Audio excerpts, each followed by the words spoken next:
পর্যন্ত কিয়ামত হবে না। কয়টা আলামত? 10টা।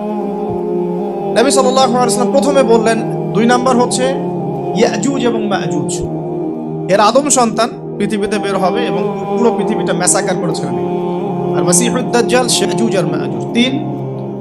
তিন হচ্ছে ঈসা ইবনে মারইয়াম। ঈসা ইবনে মারইয়াম যতক্ষণ পর্যন্ত না আসছেন, পৃথিবীতে আবার ইউটার্ন না করছেন এবং তার হাতে মাসিহুদ দাজ্জাল নিহত না হচ্ছে, কিয়ামত হবে না।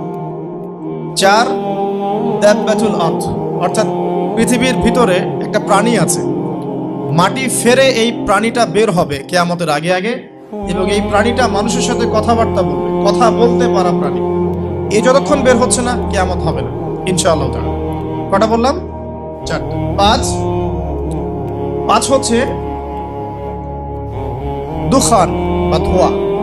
এই পুরো পৃথিবীর আকাশটা একটা নির্দিষ্ট সময় পর্যন্ত ধোঁয়ায় ছেয়ে যাবে।